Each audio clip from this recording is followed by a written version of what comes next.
দর্শক আসসালামু আলাইকুম। আমি শহীদুল ইসলাম সজল আমার টিকটক চ্যানেলের পক্ষ থেকে সবাইকে স্বাগত জানাচ্ছি। যে যেখান থেকে আমার এই ভিডিওটা দেখতেছেন সবাইকে আন্তরিক শুভেচ্ছা এবং অভিনন্দন। যেমন কথা তেমন কাজ, টিম ইন্ডিয়া কিন্তু একদম অপরাজিতভাবে গ্রুপ টপার হয়ে কিন্তু সেমিফাইনালে পৌঁছায় গেছে। বাট কথা হচ্ছে গিয়ে সেমিফাইনালে পৌঁছেছে ভালো কথা, কিভাবে সেমিফাইনালে পৌঁছাইলো আমি যেটা বলছিলাম আগের ভিডিওতে, যে নিউজিল্যান্ড টিম কিন্তু অনেক ব্যালেন্সড একটা টিম ভাই। সেই ব্যালেন্সড একটা টিমকে কিন্তু একদম পুরো ইমব্যালেন্স করে দিয়েছে হচ্ছে টিম ইন্ডিয়া। 249 রান করছে মাত্র টিম ইন্ডিয়া আগে ব্যাটিং করে টস হেরে। আরেকটা কথা বলে রাখি, রোহিত শর্মার ভাগ্য ভাই এত খারাপ আমি বলবো না, মানে শেষ ম্যাচ ভাগ্য খারাপ হোক আর যাই হোক তারা কিন্তু ম্যাচ জিতে। টস কিন্তু তাদের সাথে কোনো রকমের এফেক্ট করে না, তাদের উপরে কোনো কিছু এফেক্ট করে না। টানা 10টা টস কিন্তু হারছে রোহিত শর্মা এখনো পর্যন্ত। তো যাই হোক, এই ধরনের টস ইন্ডিয়ান টিমকে কখনো টাচ করতে পারে না। এখনো পর্যন্ত যে রেজাল্টগুলো আমরা দেখতেছি, ইন্ডিয়ান টিম কিন্তু হারুক বা টসে জিতুক, টস হাইরেই তো ম্যাচ জিততেছে এইভাবে ভাই। আর যদি টস জিতে তাহলে তো কথাই থাকবে না। তো যাই হোক, টিম ইন্ডিয়া যেটা করছে, টস হেরে আগে ব্যাটিংয়ে নামছে। ব্যাটিংয়ে নেমে টিম ইন্ডিয়ার সাথে যেটা হওয়ার দরকার ছিল সেটা হয় নাই। সেখানে অধিনায়ক রোহিত শর্মা প্রথমে 15 রান করে আউট হয়ে গেছে। Shubman Gill man in form মাত্র 2 রান করে আউট হয়ে গেছেন। আপনার বিরাট কোহলি 11 রান করে আউট হয়ে গেছেন। সেইখানটাতে কে খেলছে ভাই? আজকে আজকে খেলছেন হচ্ছেন শ্রেয়াস আইয়ার। শ্রেয়াস আইয়ার 98 বল 79 রানের একটা অসাধারণ ইনিংস খেলছে। আর আরেকটা সবচেয়ে বড় কথা সেটা হচ্ছে ইন্ডিয়ান টিম যে তাদের এই মূল দলে 3জন অলরাউন্ডার খেলায়, তারা হচ্ছেন হার্দিক পান্ডিয়া, অক্ষর প্যাটেল এবং হচ্ছেন আপনার এই রবীন্দ্র জাদেজা। তো এই 3জন অলরাউন্ডার আজকে কি করছে দেখেন। অক্ষর প্যাটেল কিন্তু 42 রান করছে, very vital 42 run. Hardik Pandya 45 run, এবং শেষের দিকে এসে 20 বলে 16 রানের একটা ইনিংস খেলছে কিন্তু রবীন্দ্র জাদেজা। যেখানে যে মেইন যে ব্যাটাররা তারা সবাই মিলে করছে হচ্ছে 120-25-এর মতো রান। সেইখানে 3 অলরাউন্ডার মিলে কিন্তু রান করে দিছে আপনার 100+ রান করে দিচ্ছে। তো হচ্ছে অলরাউন্ডার রাখার একটা যে সুবিধা দলের মধ্যে, সেটা ইন্ডিয়ান টিমের ক্ষেত্রে কিন্তু আমরা দেখতে পাচ্ছি, এবং তারা সেটা আমাদেরকে প্রমাণ দিয়ে দিচ্ছে। আপনি যদি এখন বোলিংয়ের কথা চিন্তা করেন ভাই, 249 রান করছিল আজকে ইন্ডিয়া। কেউ বলে না যে ইন্ডিয়া ম্যাচটা জিতে যাবে, বাট আমার ভিতরে একটা কনফিডেন্স এটা ছিল। আমি মনে মনে এটা ভাবতেছিলাম যে 249 রানস ইন্ডিয়ার এই বোলিং লাইন আপ নিয়ে ভাই, very crucial, very crucial. New Zealand যদি করতেও পারতো তাহলে সেই ক্ষেত্রে নিউজিল্যান্ডকে অনেক কাঠখড় পোড়াইতে হইতো। যাই হোক, দিন শেষে নিউজিল্যান্ড টিম কিন্তু সেটা করতে পারে না। ওই যে একটা কথা আছে না, ভারত চ্যাম্পিয়ন দল, যেভাবে খেলার দরকার সেইভাবেই খেলছে, খেলে আসতেছে, অপরাজিত হয়েই কিন্তু এই পর্যন্ত এখন চলে আসছে। এখন সেমিফাইনাল অস্ট্রেলিয়ার মুখোমুখি হবে কিন্তু টিম ইন্ডিয়া। কিন্তু সেটা নিয়ে আমার কাছে মনে হয় না যে ভাই ভয় পাওয়ার মতো কিছু আছে। যেইভাবে পারফরমেন্স করতেছে টিম ইন্ডিয়া, সেখানে অস্ট্রেলিয়া কেন, আরও যদি ভালো কোনো টিম থেকে থাকে আমার কাছে মনে হয় তারাও ইন্ডিয়ার কাছে হারতে বাধ্য হবে। এবার আসেন নিউজিল্যান্ডের ব্যাটিংয়ের কথা। নিউজিল্যান্ডের ব্যাটিংয়ে কেউ কিছু করতে পারে না ভাই, 10 12 14 করে সবার ইনিংস। বাট উইলিয়ামসন একাই 82 রানের একটা ইনিংস খেলছে।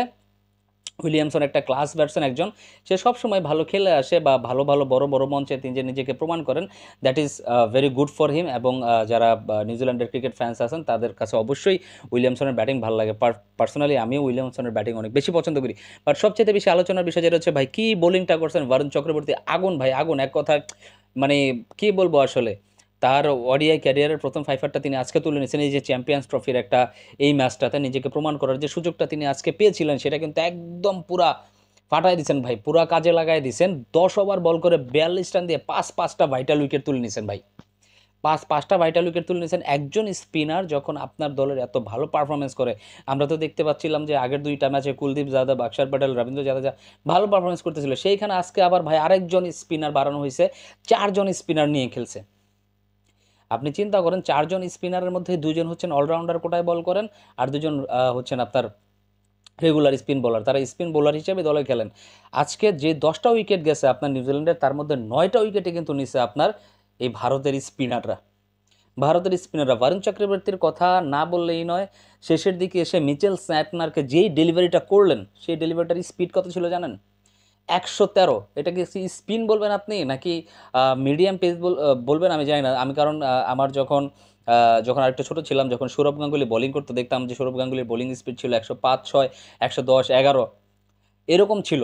তো এখন বরুণ চক্রবর্তী যেই বলটা করলেন 113 পার কিলোমিটার আওয়ারে, যে বলটা করলেন, মানে স্টাম্পটা উড়ে গেছে আর কি। মিচেল স্যান্টনারের স্টাম্পটা একদম পুরো উড়ে গেছে।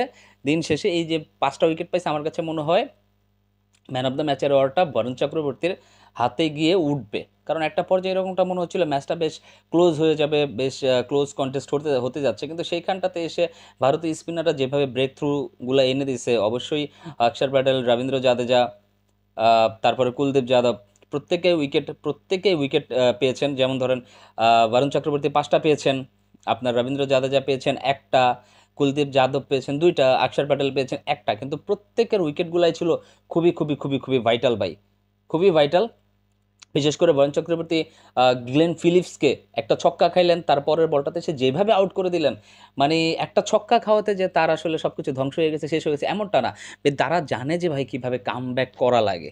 একটা 6-এর বল খাইছে, শর্ট পিচ দিছে, আরেকটা বল ভাই লেন্থে করছে, আপনার লেগ বিফোর উইকেটের পাদে মানে ফাঁদে পড়ে গিয়েছেন আপনার ওই গ্লেন ফিলিপস যদি থাকতো আমার কাছে মনে হয় ম্যাচটা শেষ করে দিত ভাই, 2-3টা ছক্কা মারলে এই ম্যাচটা শেষ হয়ে যেত। বাট এইভাবে ক্লোজ লাস্টের দিকে এসে যে 44 রানের একটা বিশাল ব্যবধানে আমি বলবো, কারণ একটা পর্যায়ে মনে হচ্ছিল না যে ভারত এই ম্যাচটা জিততেও পারে, কিংবা জিতলেও হয়তো বা 10, 12, 14, 15 এরকম রানে জিততে পারে। বাট শেষের দিকে এসে যেভাবে উইকেটগুলো তুলে নিয়েছেন ভারতের বোলাররা, সত্যিই ভাই প্রশংসার দাবিদার, প্রশংসার যোগ্য। এইভাবে যদি ভারত পারফরমেন্স করতে থাকে, আর এই পারফরমেন্স যদি ভারতের বোলাররা ভারতদেরকে সাপোর্ট করতে পারে, আমার কাছে মনে হয় ভাই অস্ট্রেলিয়াকেও সেমিফাইনালে হারানো সম্ভব। এবং এটা ভারতের জন্য বেশ ভালো একটা সুযোগ, যদি অস্ট্রেলিয়াকে সেমিফাইনাল হারায় তারা ফাইনাল উঠতে পারে, আমার কাছে মনে হয় ভারতকে চ্যাম্পিয়ন হওয়াতে ভাই কেউ আটকাইতে পারবে না।